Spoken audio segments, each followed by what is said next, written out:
Hey y'all, we're back. We got another one from Metallica. We definitely need to get caught up. I need to get caught up for the concert this summer. So Metallica, The Thing That Should Not Be, that is the song, and this was based on the story from H.P. Lovecraft about Cthulhu. I think that's how you say it, which is like this like cosmic being that lives in the sea, like this giant sea monster of sorts. So I like that concept, and I remember my friend let me borrow a book, and I think it was a collection of H.P. Lovecraft's stories. And I do think that I have read that story, but this was like, 20-ish years ago probably, so it's been a while. And, just a fun fact, I think that he wrote that, H.P. Lovecraft, he wrote that story in 1926, and it was published in 1928 in, like Weird Tales. It's like a pulp magazine, which I think was like, like science fiction, medieval stuff, like crazy stories, just stuff that or fantasy that would kind of fall into that realm. So I think that's cool that Metallica did this song, and I was going over the lyrics and just looking at the background of the song, and I was thinking, dude, that sounds like, y'all remember that show, Metalocalypse, the band Death Clock? That song, is it Awaken, I think, and he's like, Musta Krakish, like that's the name of the monster. I think they go to like Finland or something to apologize and like, and to write a new national anthem, which is that song Awaken. that cartoon has like some of the best ideas and just like silliness, man. If y'all have not seen Metalocalypse and you love metal, heavy metal, deathcore, whatever, I promise you will absolutely love it. But we've done some other live Metallica. I think we did at least one other song that was from Seattle in '89, and you guys told me that the whole concert was just like completely kick-ass. So I'm ready to see it, man. Let me stop jabbering here. Let's go.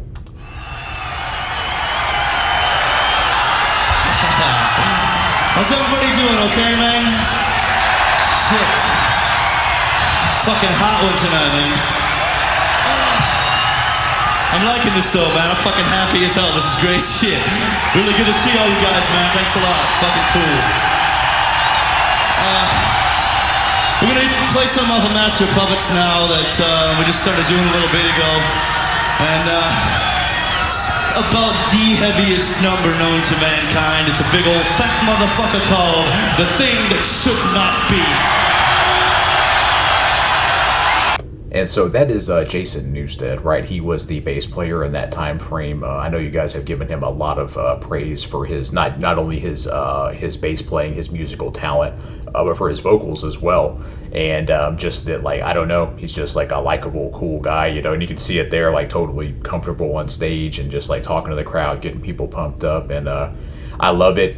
I love this, that when they go over the crowd and I see that late 1980s metal look on people, it makes me remember my older brother and his friends, like in the early 90s, they still had that look, you know what I'm saying? It just kind of takes me back in time, but yeah, let's go, man. The thing that should not be.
Dude, I think James has the best power stance I've ever seen. You know, I mean, I'm sure there's many great bands that you know, one of the people in the band does the power stance, but that it's like perfect. You know, I feel like people would have to base their own off of that. You know, and I think we saw that in again in that cartoon Metalocalypse. You know, we see some of that action. This is great, man, and y'all had told me too. I think it was specifically about Jason Newsted that he's got some of the best headbanging that y'all have ever seen. I'm seeing that now as he's playing, and it's impressive that he can do that and like not mess up, you know, just all that action. But this sounds great. I went over the lyrics several times, and I can clearly understand James. So it's like the story is unfolding. It's like a movie in my head, you know.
Dude, that set is killer. The lighting they used, especially now that we know what this song is about, they did a great job, man. And Jason Newsted, he's got like the circle headbang, you know. That's cool, man.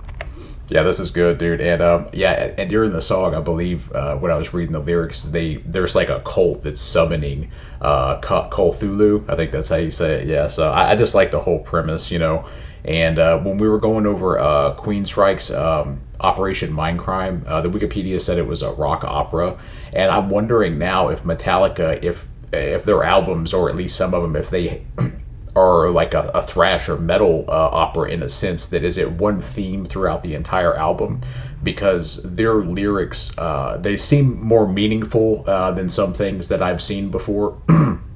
Like it is a story. It's like it gives you a vision. Like once you know what it's about and you listen to it, like it creates a vision. You know, I really enjoy that when music does that to me. But let's go, man. Yeah, this is jamming.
love the lyrics, man. And another thing with Metallica, yeah, 7 minutes and 15 seconds that I love. It's so unpredictable. Like I don't know when the song is going to end because I know, and this is probably easily going on in the 80s, 70s, 60s, and even before that.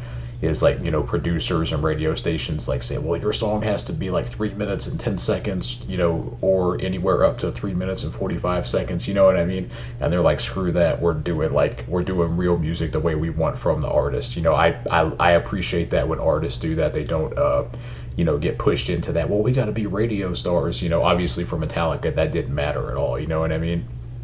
And going back to that era, like the 80s, late 80s, and and I love some of those like hair metal bands, you know what I mean, like Def Leppard. I don't really know if I'd say Van Halen's like a hair metal band or per se, but just stuff that kind of fits into that. Like I can imagine hearing that stuff on the radio and then going to a concert like this for the first time and like you don't know who Metallica is, you'd be like, holy shit. It's so jamming, dude. It's just hard.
It should not be.